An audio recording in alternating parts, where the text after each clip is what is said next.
வணக்கம் துலாம் ராசி அன்பர்களே. சனி பெயர்ச்சி 2025 எப்படி இருக்குது? ரொம்ப அழகானவங்க, லக்ஸுரியை விரும்பக்கூடியவங்க, யதார்த்தவாதிகள், ஃப்ரெண்ட்ஸு பண்ணுறதுல குறைச்சலே கிடையாது. இன்னும் சுவாதி நட்சத்திரம்லாம் நல்லா அமைஞ்சதுன்னா சார்ட்டு ஊரே ஃப்ரெண்ட்ஸாக இருக்கும். அவ்வளோ இயல்பாக பழகக்கூடியவங்க, ஆசையாக பேசக்கூடியவங்க, அன்பு வார்த்தைகள் சொல்கிறதுல வல்லவர்கள் துலாம் ராசிக்காரர்கள். பொதுப்படையான பாசிட்டிவ்ஸு. சம்டைம்ஸ் அதுவே கொஞ்சம் நமக்கு நெகட்டிவாக அமையக்கூடிய வாய்ப்புகள் இருக்குது. கொஞ்சம் ஓட்டவாயாக இருக்கிறது, தேவையில்லாத கூடலாம் தேவையில்லாத கூடலாம் பேசுறது, வம்பு வழக்கு வருது.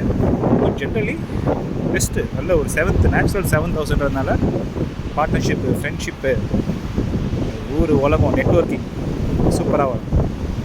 ஸோ இப்போ சனியும் சுக்கிரனும் ஃப்ரெண்ட்ஸ், அது நம்ம ரிஷபராசிக்கு சொல்லும் போதே சொல்லியாச்சு.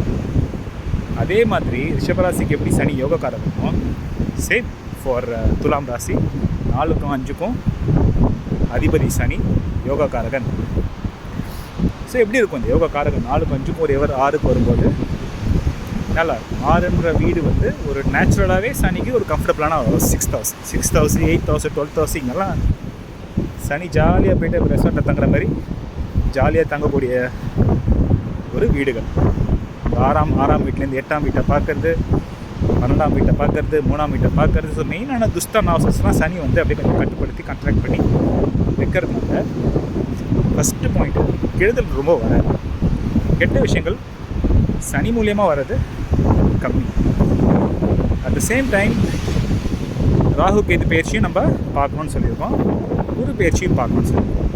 ஸோ முதல்ல இந்த மே மாதம் வரைக்கும் உங்களுக்கு அஷ்டமத்து குருவோட எஃபெக்ட்ஸ் கொஞ்சம் ஜாஸ்தி இருக்கும். ஏன்னா சனி ஸ்லோ மூவிங் பிளானட். சனி மார்ச் தான் போவே போகிறார் 6ஆம் வீட்டுக்கு. அது வரைக்கும் 5ஆம் வீட்டில் தான் இருப்பார், 5ஆம் பாவத்தில். 6ஆம் வீட்டில் ஆல்ரெடி உங்களுக்கு ராகு இருக்கார். ராகு 6ஆம் வீட்டில் அகைன் நாட் பேட். ஒரு கெட்ட கிரகம் 6ல் இருக்கிறது ஓகே. பட் மே வரைக்கும் உங்களுக்கு அஷ்டமத்து குரு. அஷ்டமத்து குரு சம்டைம்ஸ் அஷ்டமத்து சனியோட கொஞ்சம் அனாயிங்காக நிறைய விஷயங்கள், சின்ன சின்ன விஷயங்கள். குருனால எக்ஸ்பேன்ஷன். சின்னதாக ஏதோ ஒரு வார்த்தை சொல்லியிருப்போம், அது பெரிய முடிஞ்சு பெரிய பிரச்சனையாக பூகம்பமாக ஆகிருக்கும். ஆல்டர்னேட்டிவ்லி நீங்கள் ஒரு ரிசர்ச்சில் இருந்தால் நிறைய ரிசர்ச் நெட்வொர்க்ஸு, இடன் திங்ஸை கண்டுபிடிக்கிறது, இல்லை ஒரு எஜுகேட்டராக இருந்தால் அழகாக கான்செப்ட் எக்ஸ்பிளைன் பண்ணுறது, இதெல்லாமும் நடக்கும் அஷ்டமத்துக்கு. ஆனால் ஒரு ஹெல்த் கொஞ்சம் இம்பேக்ட் ஆகிருக்கும். காம்பினேஷன் ஆஃப் ராகு இந்த 6th house, சனி இந்த 5th, குரு இந்த 8th house. உங்களோட ஹெல்த் கொஞ்சம் physical health and mental health ரெண்டுமே கொஞ்சம் ஈக்குவலாக ரைட்டாக கொஞ்சம் அடி வாங்கியிருக்கும். ஸோ இந்த பயிற்சி, சனி பயிற்சி என்ன சொல்லுதுன்னா, நம்ம அன்றாட வாழ்க்கையில் எவ்ரிடே ஒர்க்கில், எவ்ரிடே லைஃப்பில் நம்ம என்னென்னலாம் பண்ணுறோம் அதை ஒழுங்காக யூட்டிலைஸ் பண்ணோன்னா சூப்பராக இருக்கும். இப்போ ஜென்ரலாகவே சுக்கிரனோட ராசின்னும் போது நம்ம கொஞ்சம் லக்ஸுரியஸாக அப்படியே உட்காந்துட்டுலே இருக்கிறது, டிவி பார்க்கறது, அப்படி பொழுதை கழிக்கிறது கொஞ்சம் இருக்கும் ஆட்டிடியூட். அதை நம்ம கொஞ்சம் டிஸ்கண்டினியூ பண்ணணும். ஏன்னா ஹெல்த் கொஞ்சம் ஃபோக்கஸ்டாக இருக்கணும்ன்ட்டு சனி உங்களுக்கு சொல்கிறார். First point.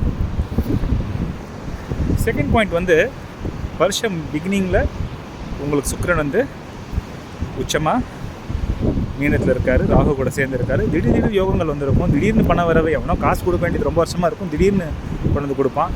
இந்த மாதிரிலாம் நடக்கும். குரு மேக்கு அப்புறம் 9th போகிறாரு, பாகிஸ்தானத்துக்கு போகிறாரு. அது மூலியமாகவும் காசு வரும். ஒரு சின்ன ஒரு விஷயம் என்னென்னா, நம்ம 6th house சனி இருக்கும்போது டக்குன்ட்டு ஒரு லோனை வாங்க வைப்பார்.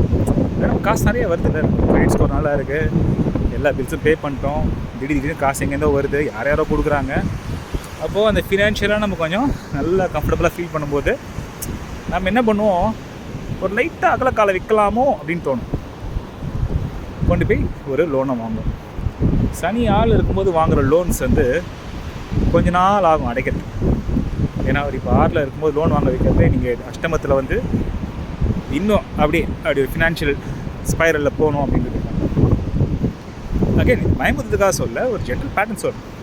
ஸோ இப்போ நீங்கள் லோன் வாங்கணும்னு யோசிக்கும்போது தாராளமாக வாங்கலாம். இப்போ நான் இப்போ பிஸ்னஸ் பண்ண போகிறேன் அப்படின்னா லோன் வாங்கி தான் ஆகும். இல்லை இப்போ எனக்கு நான் இப்போ ஒரு ஊபர் ஓட்டிகிட்ருக்கேன், எனக்கு கார் வேணும், வாங்கி தான் ஆகணும். ஸோ சென்சிபிளாக யூஸ் பண்ணக்கூடிய விஷயங்களுக்கு லோன் வாங்குறது நோ ப்ராப்ளம். மூலதனமாக யூஸ் பண்ண போகிறீங்களா, நோ ப்ராப்ளம். ஆனால் ஓவர் லக்ஸரியாக ஏதாவது பண்ண போகிறேன், கொஞ்சம் அகலக்கால் வைக்க போகிறேன்னும் போது கொஞ்சம் ஜாக்கிரதையாக யூஸ் பண்ணிக்கணும் நம்மளோட ஃபினான்சஸை. Same goes to children. நம்மளோட டென்ஷனை கொண்டு போய் குழந்தைங்கிட்ட காட்டக்கூடாது. நம்மளோட டென்ஷனை எடுத்துன்னு போய் யாருக்குமே மற்றவங்ககிட்ட காட்டக்கூடாது. ஸோ மென்டல் ஹெல்த்துக்கு, ஃபிசிக்கல் ஹெல்த்துக்கு உண்டான விஷயங்கள் நடக்கிறது, வாக் போகிறது, மெடிடேட் பண்ணுறது, லெட்டிங் கோ பண்ணுறது, ஃபர்கிவ் பண்ணுறது, மன்னிக்கிறது, இந்த மாதிரி விஷயங்கள் கொஞ்சம் நம்ம ஸ்ட்ராட்டஜி கற்றுக்கிட்டாலே இந்த சனி பயிற்சி, அதுக்கப்புறம் வரக்கூடிய அடுத்தடுத்து வரக்கூடிய குரு பயிற்சி 9க்கு போய் 10க்கு போய் டைம் உங்களுக்கு அடுத்த 2 வருஷம் நல்லா தான் இருக்குது. இந்த 2 வருஷத்தை நீங்கள் எப்படி யூட்டிலைஸ் பண்ணணுன்னா,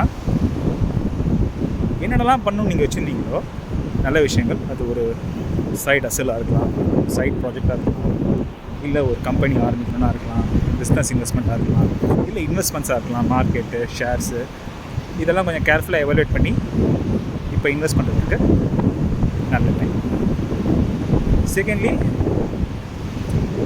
கூட பிறந்த பிரதர்ஸ், சிஸ்டர்ஸ், சிப்ளிங்ஸ் யாராவது இருக்காங்க அப்படின்னா அவங்க கூட கொஞ்சம் டைம் வந்து you have to spend more time with siblings. கொஞ்சம் ஏதாவது ஒரு இரிட்டேஷன் இல்லை ஒரு ஃப்ரிக்ஷன் வரத்துக்கு கொஞ்சம் வாய்ப்பு இருக்குது. இப்போ நான் படிக்கிறேன்ப்பா ஸ்டூடெண்ட்டு அப்படின்னா கொஞ்சம் கவனமாக படிக்கணும். படிக்கிறதுல வந்து நம்ம புத்தியை, படிக்கிறதுல கான்சன்ட்ரேஷனை ஃபுல்லாக வைக்கணும். ஏன்னா கொஞ்சம் சில டிஸ்ட்ராக்ஷன்ஸ் வரதுக்கான டைம். பட் ஒழுங்காக டைமை யூட்டிலைஸ் பண்ணுறவங்களுக்கு இந்த பயிற்சி is like golden time.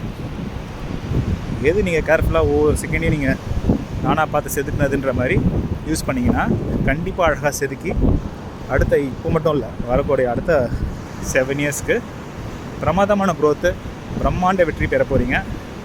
All the very best.